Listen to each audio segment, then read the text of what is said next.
Okay. All right, we're recording. Thank you very much. I'm sorry. All right, I'm new at this too. Yep.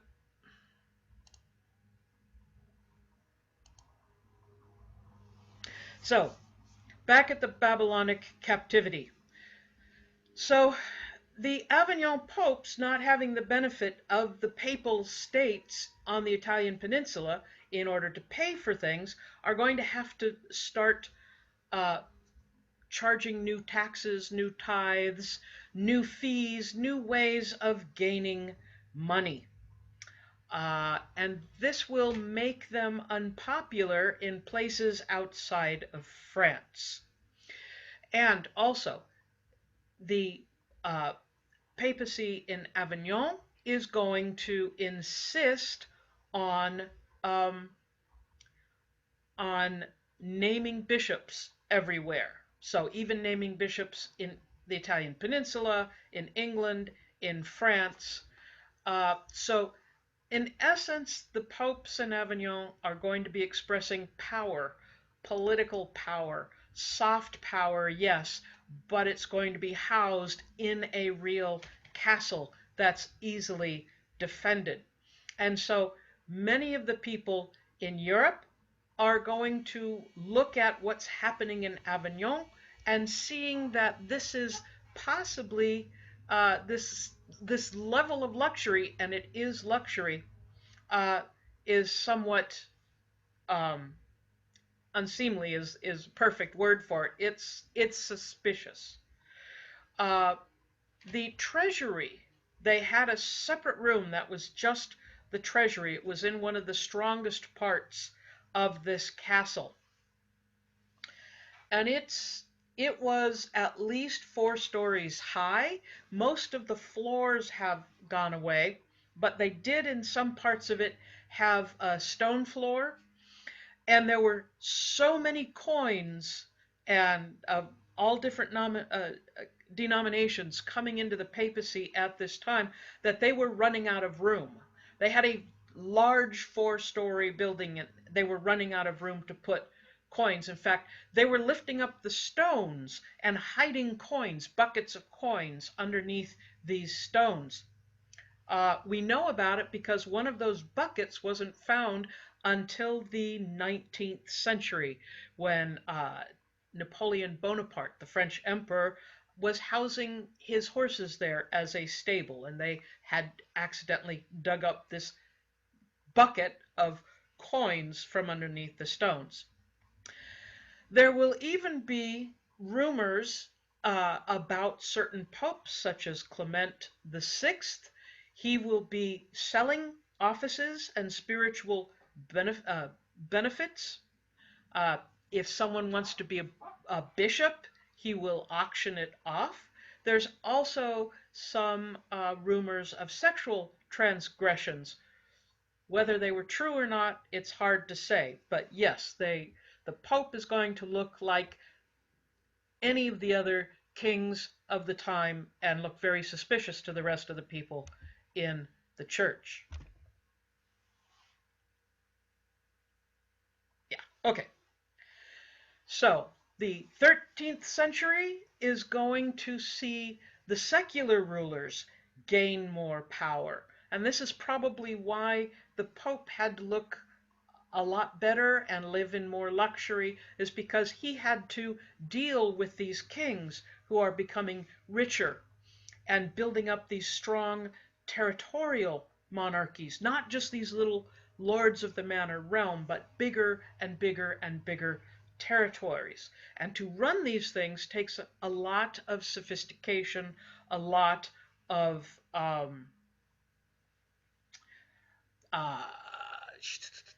administration, that sort of thing. So the strong ties to the church are going to allow these new uh, kings, this new royalty, to claim that they have a moral and spiritual relevance, that they are over everyone. And the church, of course, is going to be working with them in order to improve the spirituality of the realm. But the problem of sovereignty is this: it's only feasible with real power or hard power, military force. And you can only win new parts to your realm through force. And so they're going to have to start raising armies.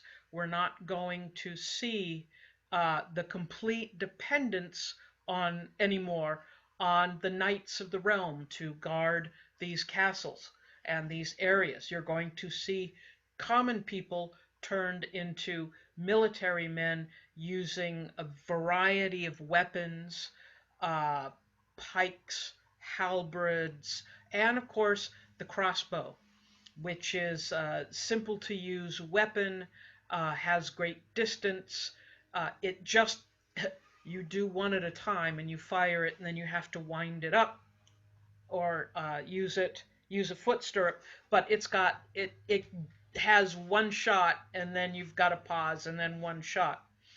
Um, but it takes a bare few minutes to train somebody on the use of a crossbow. Anyway, so the popular sovereignty or the process of this sovereignty was aggressive and often violent, often taking bits of land at the expense of other people. So we've got the papacy is growing, we've got the sovereigns are growing, and we're going to see that the population itself between the years 1000 CE and 1300 CE will most definitely be growing. This is due to being able to better feed, but it also means that in order to feed everyone, they're trying to turn out the most important crop, which is wheat, or the second most important crop, which was grapes for wine.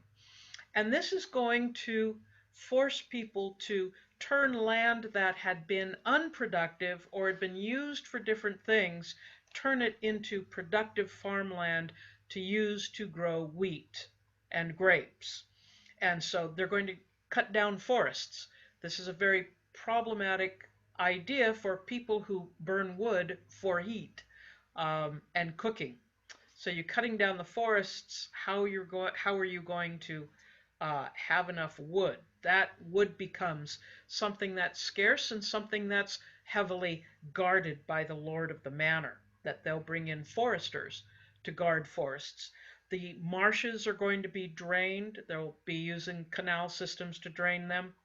And they're going to reduce pasture land, meaning that there will be fewer sheep grazing on the hills, fewer cows grazing, fewer goats, fewer of the livestock that people used and depended on.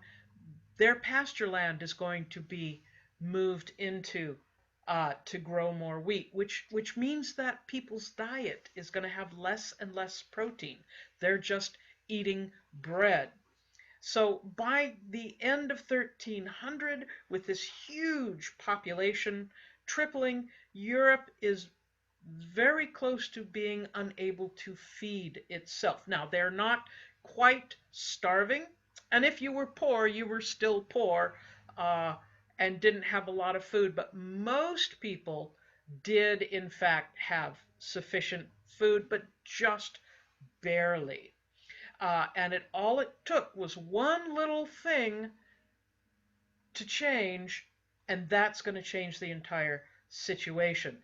And that's the climate change of 1300. Uh, and it's going to change rather drastically. It had been a warm climate. They had been able to grow crops that only grew in warm weather. They're going to be able to grow them now, not grow them anymore, that this climate changes. Rainfall patterns changes. The length of growing season changes. And this is going to put a strain on agricultural production. So they put all this land into wheat, and now they're going to have severe problems with the weather. It gets colder, and they're not able to grow as much. Uh, they will find that with with shorter growing season, the winter is longer. The winter is far more established. And so I I love this image. This is a peasant's house during the winter. They didn't make the peasant's house without walls. The artist removed the walls. The painting was done, or actually it's an illumination in a manuscript, so that the lord of the manor could show off how his people lived. And so they're basically living in these small huts, thatched roofs, etc. But they've got their livestock near them. They've got magpies. They've got uh, these back here are beehives. Honey was the only sweetener. They did not have sugar. So many people kept beehives. But uh, the idea of having to cut down forests for your fuel, and you've got everybody sitting around the fire, warming themselves. And um, one thing I want you to notice is that they've got stockings and underwear and things hanging up, drying. Medieval people did, in fact, take baths. They weren't the same as Roman baths. They didn't soak in baths in these giant buildings that were baths. They washed themselves, but they tried to keep themselves cleaner. It is a myth that they were rolling around in the mud all the time. Anyway, with these uh, bad weather patterns that are going to make things more difficult, you have um, you have human actions making this worse. War. And of course, war is the most expensive thing any kingdom can do, number one. Number two, part of the expense of having a, uh, a war are those things you're not doing because you're taking the men away from growing food, you're taking men away from their specialized jobs. So all these things that are needed to feed people are in fact getting worse, especially because of the famine. And so we're going to see the 7 years famine. Human suffering is going to get really, really bad at this point. Now, this hunger that they're going to experience is not, oh my gosh, it's so close to dinner time. When is dinner ready, Mom? It is going for months at a time with insufficient food, maybe a little bit here, a little bit there, and it leads to malnutrition. And there are a lot of diseases in people and in animals that come from malnutrition. Malnutrition is not just the only problem. You've got diseases such as rickets, which is lack of vitamin D. You've got scurvy, which is the lack of vitamin C. Vitamin C would have been terribly difficult to get during the winter months. And the animals are going to suffer right along with the people. Um, so you're going to see a lot of disruption of trade.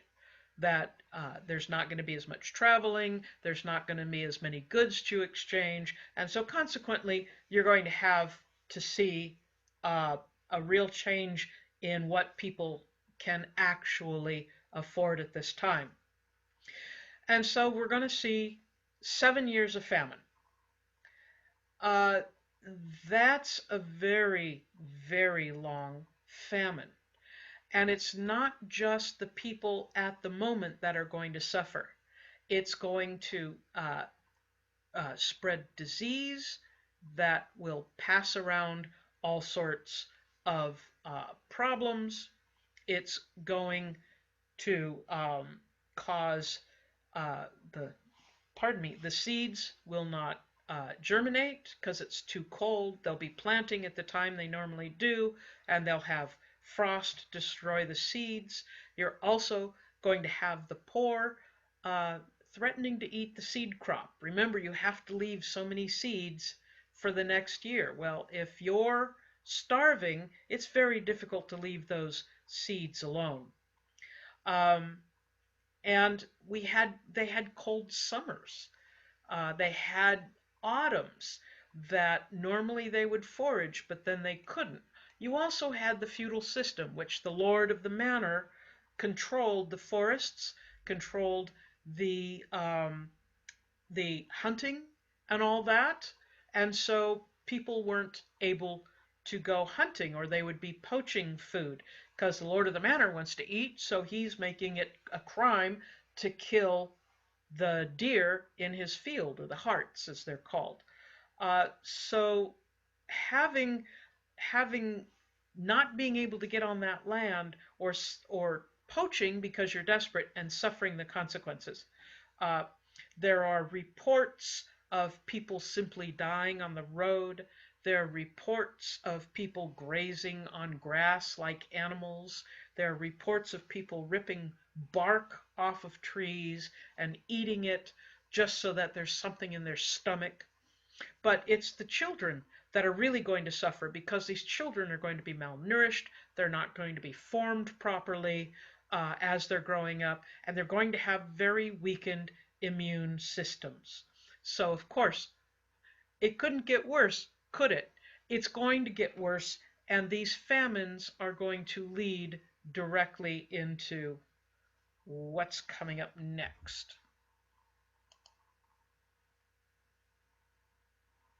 And that is the Black Death. Now, the Black Death, we know what it is now. We know how it's carried. We know how to treat it. But back when it lands in 1347 CE, nobody knew what it was. There had been rumors of plague that had happened before. And of course, there had been illnesses. There was smallpox running around. There were all sorts of communicable diseases, but nothing like the bubonic plague.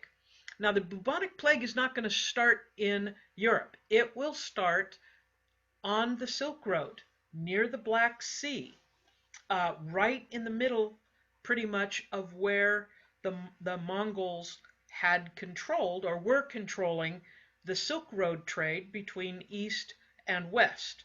So, but there was a port for Genoese traders in the Black Sea, and they had plague happen in that city. It just popped up, and people started dying. And so as many Genoese as possible, got into the boats and came home, which is, of course, the worst thing they could have done. Because the boats are full of the rats. The rats have got fleas on them. The actual microbe that causes the Black Death lives inside the fleas. So these sailors come back to the Italian peninsula. They get off the boat. Well, those that are still alive, most of them had already died. But if they're getting off the boat, the rats are getting off the boat, which means the fleas are getting off the boat, which means this microbe is now loose and there's no way to stop it. Now, people had lice and fleas. They didn't have the chemicals to get rid of it.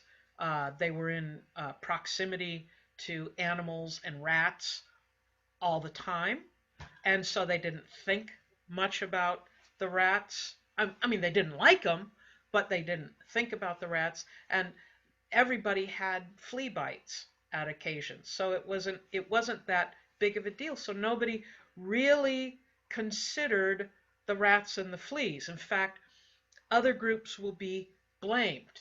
The Jews will be blamed. The cats at one point will be blamed, and they will be murdered, which is kind of stupid because they were the one thing that could get rid of rats. But this disease is going to ravage Europe.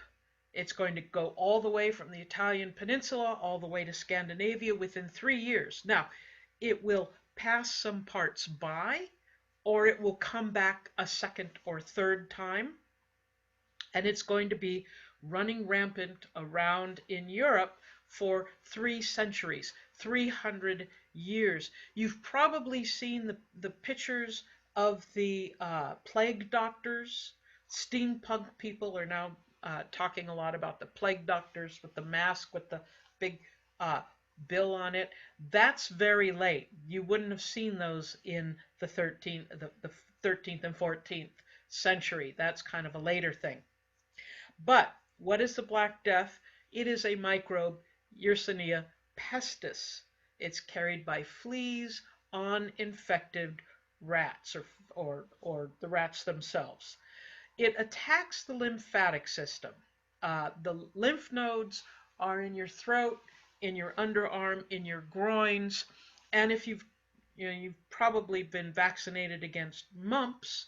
I wasn't. I had mumps, and my lymph nodes swelled up really bad. I look funnier than I do now. Anyway, um, so lymph nodes are extraordinarily important. They're part of your body's filtration system, but that's what gets affected uh, by the bubonic uh, uh, the bubonic uh, phase of this illness. Now, the buboes was a term at the time for the swelling that happens with the lymphatic system in the neck, in the underarms, and in the groins, but they swell really big and turn hard and black. That's why we call it the Black Death, because people are just covered with these horrible, horrible buboes. Now, approximately half the people in Europe will come down with bubonic plague or the Black Death. A third to a half of people in any area will die from it.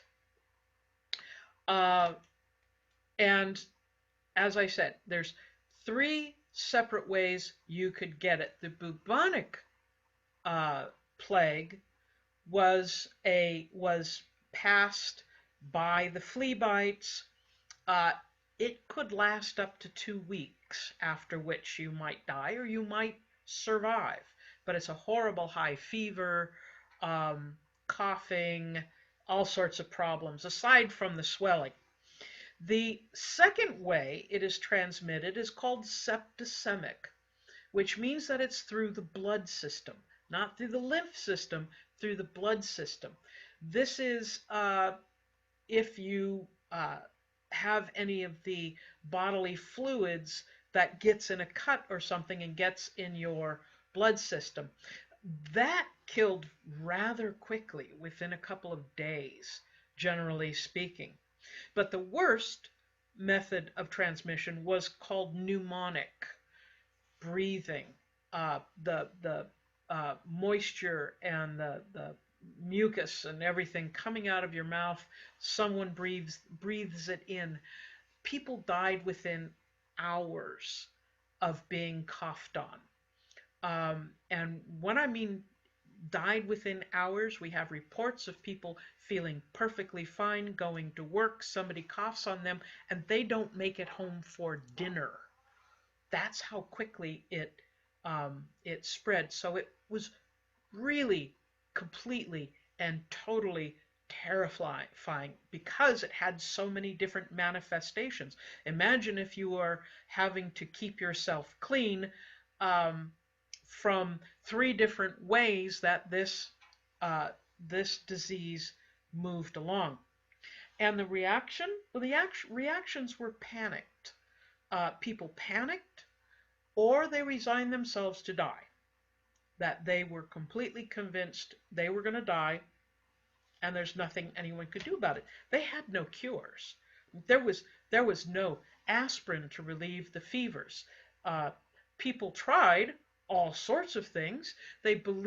Some people believed that the very air itself was contaminated. They called it the miasma, and that by just breathing in air you could get it, which partially right, but you have to get it from the moisture exhaled by someone who has the disease. And there's quite a bit of literature about people basically leaving. Uh, there will be a writer by the name of Boccaccio who will write a book called the Decameron, who talks about when somebody in the house gets the disease, it doesn't matter who, everyone leaves the house. So, and then worse, they nail the doors shut so that that person with that disease cannot get out. Unfortunately, if one person in the house has gotten this disease, it probably means everybody else in the house just hasn't come down with the symptoms yet.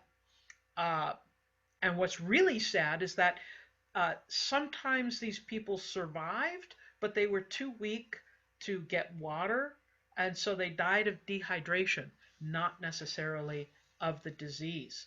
So the panic was uh, was a huge problem, but there were places that also quarantined themselves. In fact, the word quarantine comes from the Italian word quarantino, which means 40 days. Uh, it was 30 days quarantine that you couldn't, people coming to a place couldn't leave it for 30 days, but they made it into 40 days. So if you were new to a town, you would have to stay somewhere, quarantine for 40 days to see if you had the symptoms or not. So the tradition of quarantine goes back to this, sometimes even further, but they didn't call it quarantine.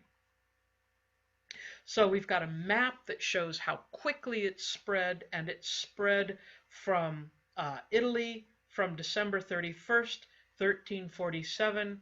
By December 31st, 1350, it had spread throughout this entire area. So it was a massive amount of spread. And as I said, it didn't hit every area all at the same time. It spread from place to place, depending on if people were moving around. So, not knowing anything about germ theory, not understanding anything about how disease actually spreads, they're going to look for scapegoats.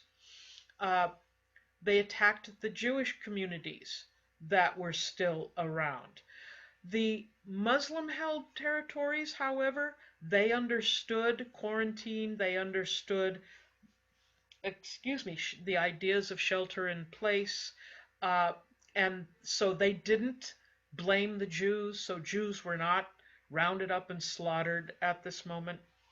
Possibly one of the oddest reactions to the bubonic plague was that people assumed, with granted without germ theory, they assumed that God was angry at them for some reason. They're very religious people. They're very pious people. And so they felt that this disease was brought on because they were insufficiently pious and they needed to do penance. Well, there's going to be a handful of people who will offer themselves up in a self-sacrificing nature to basically be the scapegoats. Uh, and they will travel from town to town and gather a crowd in the main square where they will have a ritual, they will say prayers, they will sing songs, and then they will beat themselves. These people are called flagellants because of the uh, the term for people who whip themselves is flagellation. So they will be called the flagellants, and they will get into this weird uh, uh, hysteria of screaming and pain and blood, uh, and the townspeople will join in, and it becomes this group hysteria that's happening. But the local authorities realized this was probably problematic. In fact, these flagellants, by traveling from town to town, were possibly the vectors, the people actually spreading this disease. And of course, they're whipping themselves. Um, and so towns and the church tried to ban them, tried to shut it down. Uh, there were plenty of hardcore flagellants out there that had to be captured and tried for heresy and burned.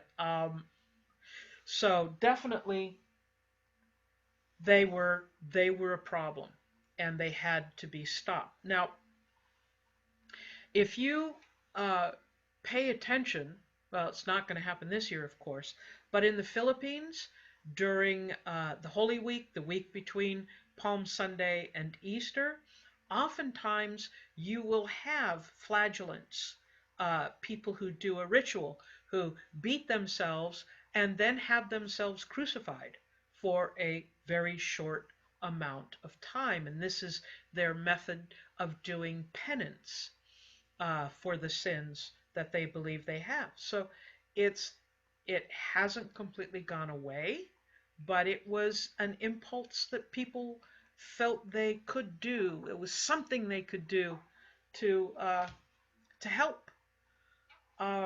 I think in many situations people want to help. I mean, this is the flagellants are obviously a way over the top, but people want to help in these situations, and so um, that's what's going to happen. But the Europeans saw that uh, this disease was winning, that they couldn't stop it. They never knew who was going to be consumed by this disease, that they're going to find out that kings are going to get it, popes are going to get it. There will be one pope in Avignon who will manage to not get it because he will have a fire burning in his room, in his throne room. He'll have keep these two big bonfires burning 24 hours a day for weeks, even in the middle of summer. So it was unbearably hot, but he did not get the disease, possibly because it was too hot. The room was too hot for even rats or fleas to get into, or probably he was just shut up with himself. So that's how we're going to end chapter 10, with this cliffhanger, this feeling that uh, not just we're all going to die, but we're all going to die very soon. And so I'm sorry, it's kind of a downer. Um, but I thought, I would like to open this up if you want to talk about it uh, and see it now that you've seen this historical perspective on it. I was just wondering if anyone, had anything to say uh, as far as your what's happening in your lives that uh, that kind of feel that make you particularly appreciate what was going on in Europe at that time.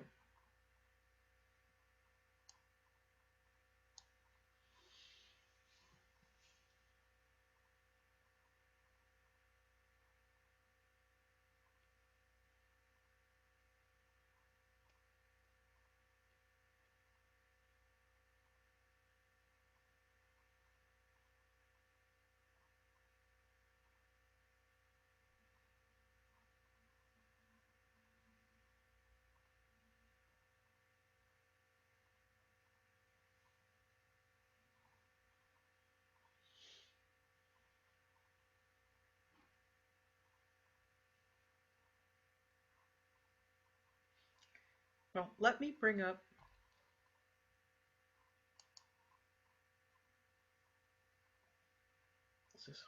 Yes. Um,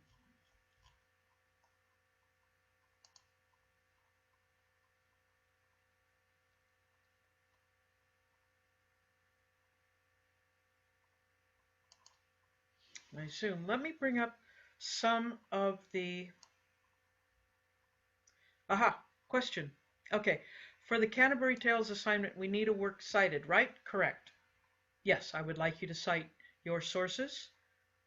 That's always an important idea. The part of the idea behind citing your sources is to let other people know where you got the information. That's always helpful. People are going to go back and look to see your sources, just as you hopefully went and looked at the sources of the people who were defining your words. Also, citing your sources will prevent you from being accused of plagiarism. Use the correct methods of citation. Use the in-text citation. Use the quotation marks. Learn how to use those properly, and that will, I'll use the disease term, that will inoculate you. That will vaccinate you from any charges of plagiarism. It is so important to do that.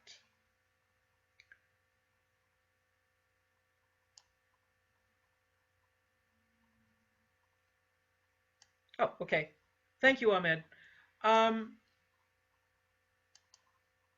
let me, whoops, I did this wrong.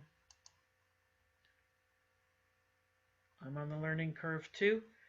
Let me bring up a few things that people had, aha, there we go, that people had written about in the weekly activity. I know I'm way behind, um,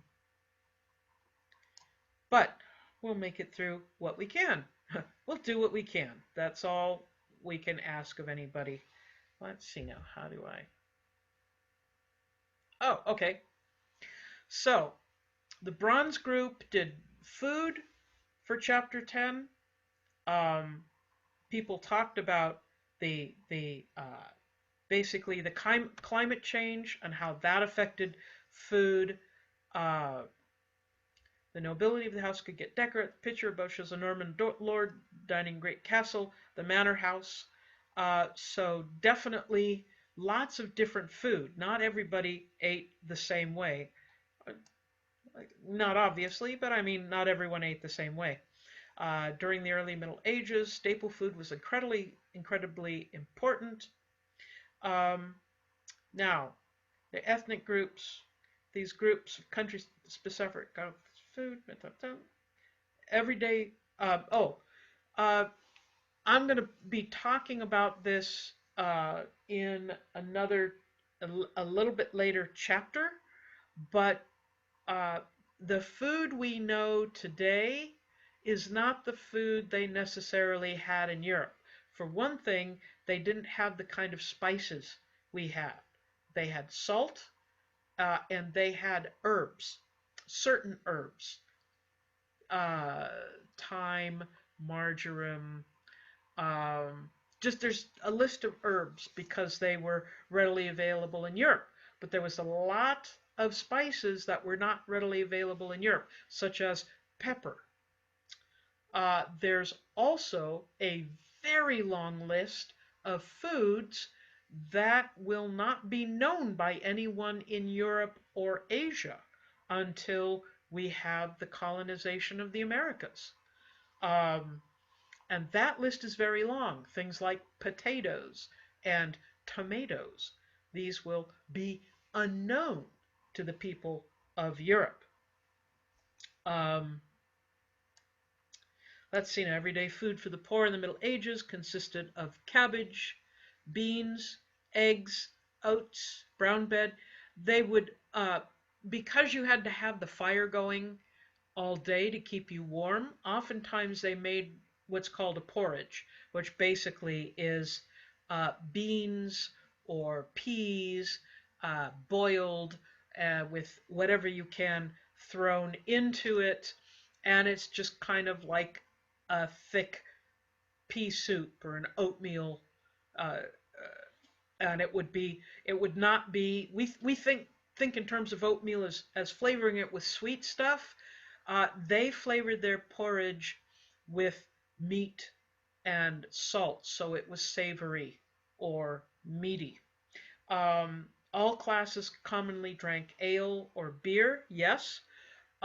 Beer, of course, was something that the alcohol content in beer would kill the germs. That would be one plus for it. Another benefit of it is that it was good calories, so people would have more calories. Milk was available. Wine was available for the fairly wealthy because it took a long time to make. There were no distilled spirits yet, so the alcohol that we think of, like vodka or stuff like that, none of that would have been made at this time. They did uh, drink water. It's not that they couldn't drink the water, it's just that they had to be very careful about drinking the water. Also, no coffee, no tea. I would have died. Ah, no way would I have made it through that. Um, Liz New Sketch, New Class Group, National Trade, Seacoast Riverbanks. Food was one of the biggest trade items.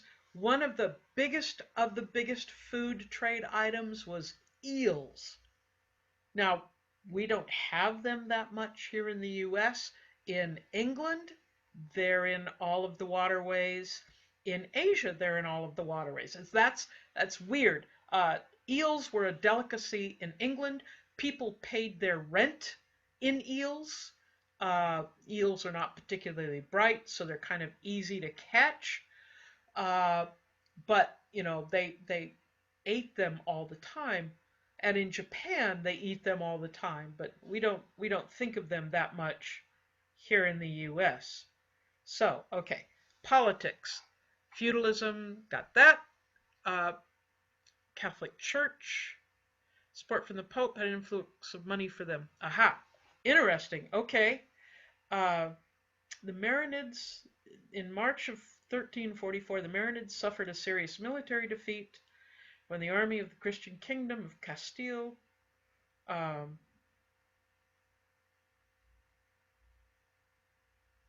oh, okay. This is interesting. This is some of the different Islamic cultures that were in Spain.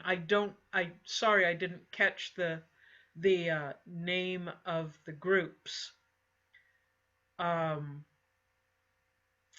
but yeah, you talks a lot about the different commercial relationships, etc. Oh, interesting. That would be an interesting article to read. In many castles, medieval mythology appears to have inherited elements from the myths of pagan gods and heroes. Yeah, probably. Probably saw a lot of influence of the old Norse gods or the earlier pagan gods. Okay, a bit on quick transmitted folklore. Yeah, I didn't talk about it very much, but because there weren't a lot of people who were literate, especially lower class people, information came by the methodology of the troubadour. Uh, Troubadours went to bars.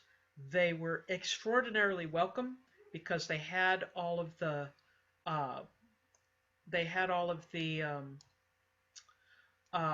news, because no newspapers, no radio, no television, no internet. News was strictly hearsay, strictly sometimes decrees from the establishment church or the authority, but usually it was just hearsay. Hey, did you hear what happened in two villages over? So the troubadours would be extremely welcome, and they would entertain with songs and stories and folk tales. These folk tales would be gathered in the early 19th century by two brothers named Grimm. So the Grimm fairy tales are actually have their basis in these medieval folk tales. So if you're thinking of, oh, I don't know, Beauty and the Beast, or Cinderella, or Snow White, or all those other folk tales, that Disney has turned into uh, cartoons, you're thinking about these are the kind of folk tales people would tell. Now, they would embellish them. They probably never came out the same every time, but they were still these myths that people told each other. The animal group was really busy. And I love that they found so many interesting things. They talk about art and animal motifs. Uh, and yeah, the art of that time is just full of animal motifs. And those animals would have their own myths, and they would have their own symbols and meanings to uh, the medieval people. Whoop, the Western Europe and Middle Ages humans hunted wild animals.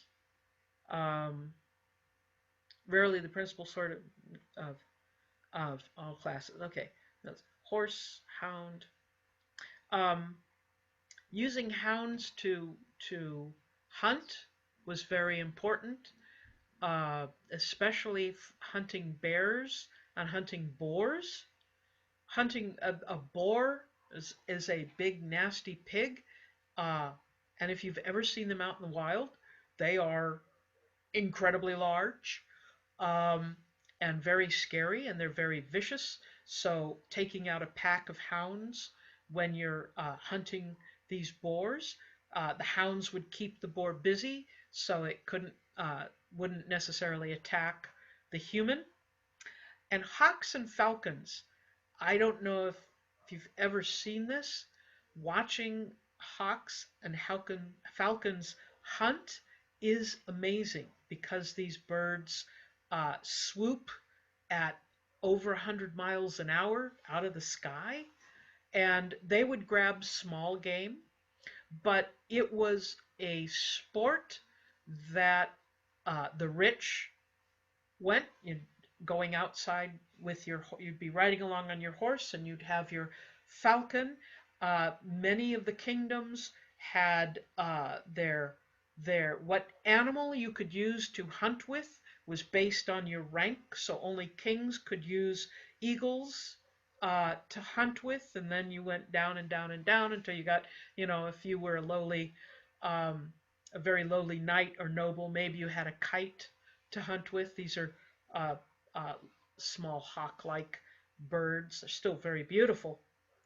Uh, but training a falcon takes a very long time.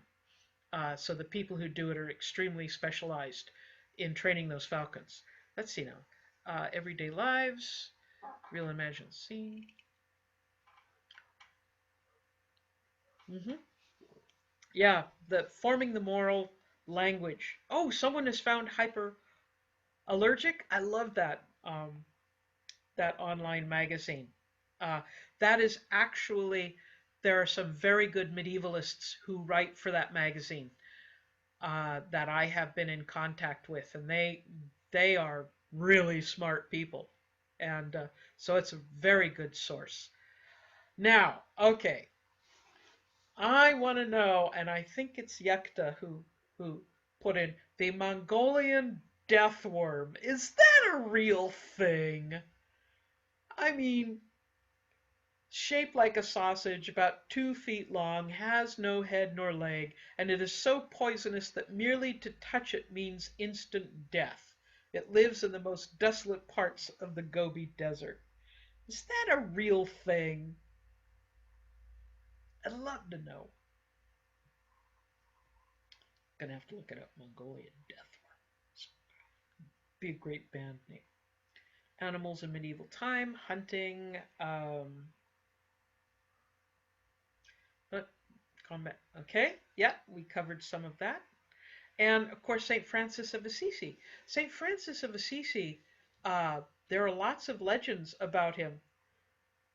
Is this part of the myths, I guess? Haha. Okay, it's an animal and a myth. Two in one. Anyway, um, St. Francis, supposedly he had power over animals, that birds could speak to him. But he had a lot of sympathy for animals. He didn't want to practice animal cruelty. And there was, yes, definitely some animal cruelty um, that happened at this time. There will be sports involving animals. I mentioned boar hunting or bear hunting. They will have dog fights. They will have cock fights. Uh, they will reports of killing animals for fun. So it was kind of gruesome. So to have someone who appreciated animals would be would be interesting. And the same person put in another one about St. Thomas Aquinas, which he said that the souls of dumb animals are not immortal. I remember people getting into arguments on Facebook of whether animals have souls, or if animals can't go to heaven, then I don't want to go. Um, but why did I'm reading this? Why did he say they didn't have souls? Oh, their actions are driven by entirely by natural instincts rather than self-consciousness. But their souls were not immortal like human souls. Well, okay, and then in Papyrus they covered warfare, and they had some really interesting takes. I don't get into Edward III and the Black Prince and those, and I don't go into the Hundred Years' War, which is happening at almost the same time, if only because it is so long and so incredible. It is worthwhile to read about. There, I will only talk about two main events in the Hundred Years' War. Uh, but yeah, it's a very interesting thing to read. By the way, in the Canterbury Cathedral, right next to where the tomb of Thomas Becket was, just to the, well, if you're in the main part of the church facing it, just to the right is the tomb of the Black Prince. Um, and if you looked him up, you can see the effigy of him, or the carving of him. It is incredible. Um, quite something. This tomb is amazing. Canterbury Cathedral is an interesting place to visit. Oh, Christians undertook the Muslim rule with the Seljuk Turks, yes, and the whole Crusades. Um, one big war in the Battle of Hastings. Now that is the 14th of October, 1066. That's when William the Bastard became William the Conqueror. Um, the battle had an impact on English language, culture, and law. Thank you. That's great. That is an important aspect of it. It's not just one guy beating, one guy and his followers beating another. It's the French language is introduced in England, so that's the aspects of the Romantic language that get added into that. The um, nobility of England spoke French for many, many years after that. And of course, William the Conqueror brings the Carolingian ideas of law to England. And I already talked all about that in last chapter. So excellent. Yeah, nice. Bringing these things out. Level of personal violence. Rape and domestic. Defined very narrowly.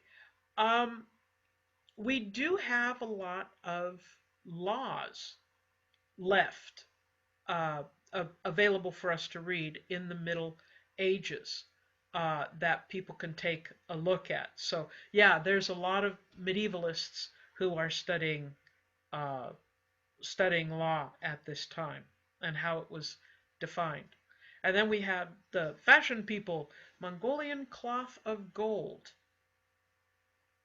This is why some historians think that the westernmost of the Khanates The Khanate of the Golden Horde was so called because they had the gold thread in their tents and in their clothes. So they called them the Khanate of the Golden Horde. That is one um,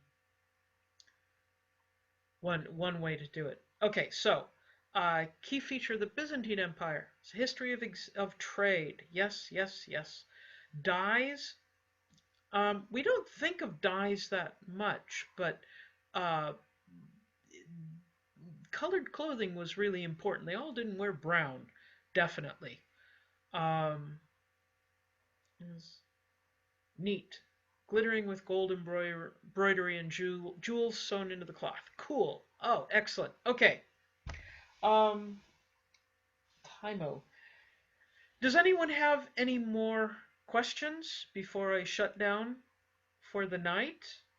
I do appreciate your um, patience with Zoom and me trying to figure this out. I hope that Zoom works for you because it's easier for me to switch. And I didn't need the whiteboard, but I do have a whiteboard function on this. Where can I get the form of the letter grade? Um, that's on Canvas. If you want that letter grade, all of that will be available on Canvas. So be looking there. Uh, and be so that you can fill it out. There are also a handful of people that need uh, mid mid semester reports. I'm getting those out to you, so I will be getting those out as soon as I can. Uh, that's all I've got. I Thank you. have a question Yes, about the essay that we are going to write. Uh, I just want to know, is it going to be about the just one word in the sentence that you are asking to go for a definition, or the yes. whole sentence, like Just one word. just one word? I included the phrase so that it would be in context, so you could see it in better context than than anything else. But yeah, just one word. If you would like to, in your conclusion of the paper, say, oh, and this gives this kind of meaning to the phrase, that's fine. You don't have to uh, write about the entire general prologue or the entire poem, just your little bit. Does that help?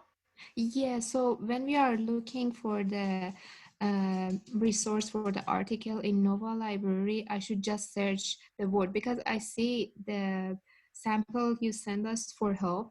It Mm-hmm. says like add some other words to help us to be more clear, like to be more related to that word. Mm-hmm. Is it true? Yeah, just looking up the definition of a single word might not be any help to you. So if you want to define the whole phrase, you may do that. Um, or if you want to analyze the whole phrase. But I was just hoping at the base minimum you would look up that word, look up the Okay. word. Okay. Okay, yeah, got All it. right. Yeah, and Sarah, yes. Um, you can just pick one word. If you want to do the entire phrase, some of the phrases lend themselves to that. Not all of them, pardon me, but some of them in fact do, and it works better that way. Also, for researching it, there are plenty of sites and places that talk about the da, da, da, da, da, the phrase or the character, and it might be more helpful if you go ahead and use the phrase. So, am I going to take attendance? Uh, I am not taking attendance. It would be impossible for me, and some people cannot do this class synchronously right now. And I fully understand. What I will count in essence as attendance is if you are submitting those weekly activities. That's what I'm looking to in lieu of attendance. If you're doing those weekly activities and you're taking the quizzes, and I'll have a quiz on chapters 9 and 10 up soon, then I will use that as evidence that you are participating in the class. I don't need to put more strain on you now than you really need, because uh, this is emotionally a hard time. I understand that. We want to be as flexible as possible and get you through that. So, no, I won't be taking attendance, but I appreciate having you here. Love to hear from you as far as any questions you have. And if it's okay with you, if I don't get an avalanche of emails saying, we like it better on YouTube, then I'm going to keep doing this on Zoom. Um, if you absolutely hate it, then send me an email and say this sucks. Otherwise, I'm going to keep doing it on Zoom. Uh, for one thing, I get to be able to talk to you, and that's really nice too. Because yeah, I'm stuck in here too. I feel it as much as you do. Although being an introvert, uh, it's it's okay to be alone. Anyway, Uh, thank you very much. Have a nice evening, everyone, and I will see you on Wednesday night. Okay. Oh, Yekta. Okay. All right. Great. I am so glad you like it. Good night, everybody. Take care.